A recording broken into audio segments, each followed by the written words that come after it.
Assalamualaikum warahmatullahi wabarakatuh. Perkenalkan, nama saya Ragil Azhari, absen 27 dari kelas 11 Sini saya akan menjelaskan tugas pertama sampai tugas keempat. Pertama, perbedaan negara demokrasi dengan negara otoriter. Pertama, pemilihan kepala negara. Pada negara demokrasi, pemilihan kepala negara dilakukan lewat metode pemilihan umum secara demokratis oleh warga. Sementara pada negara otoriter, pemilihan umum tidak dijalankan secara demokratis. Pemilu hanya dijalankan sebagai formalitas untuk melanjutkan pemerintahan yang sudah ada. Bahkan terkadang tidak dilakukan pemilu sama sekali. Yang kedua, lama jabatan. Pada negara demokrasi, lama periode kepala negara atau presiden dibatasi umumnya sekitar 4-5 tahun saja. Sementara pada negara otoriter tidak ada batasan terkait kepemimpinan. Ketiga, penguasa negara.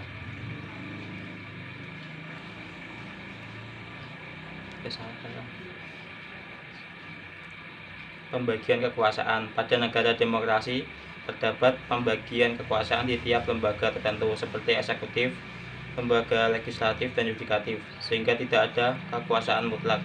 Sedangkan pada negara otoriter tidak terdapat pembagian kekuasaan.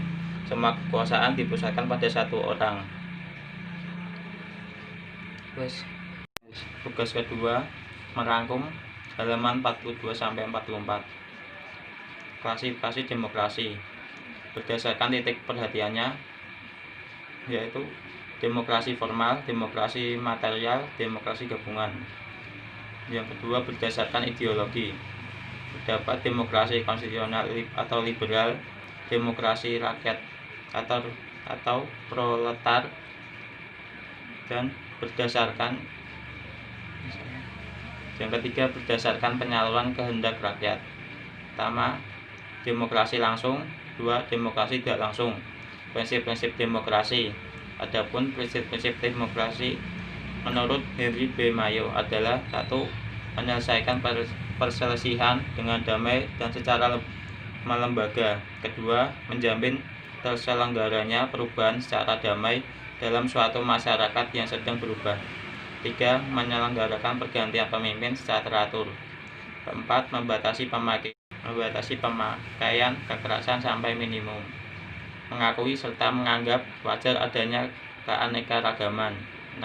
Menjamin tegaknya keadilan.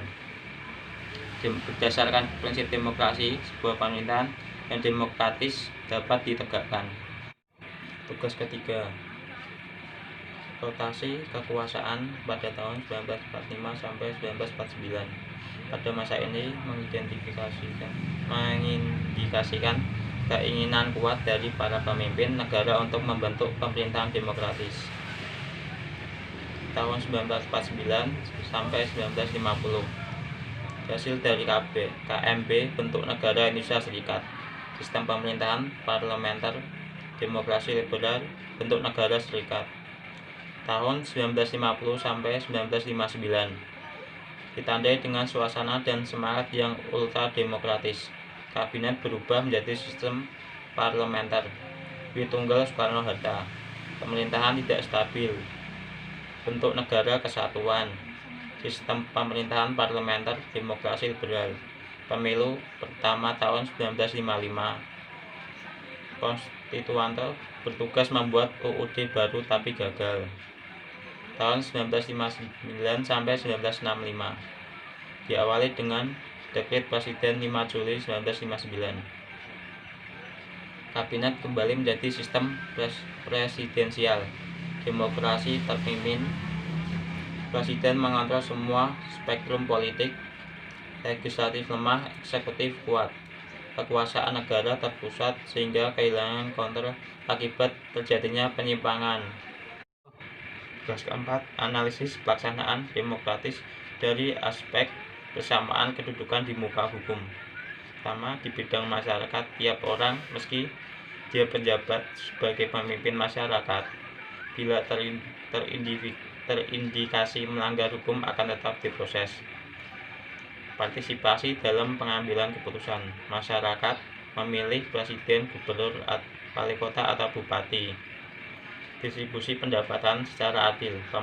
Pemerataan pemberian kesempatan kerja oleh masyarakat yang mampu untuk keluarga yang pengangguran supaya terjadi pemerataan pendapat.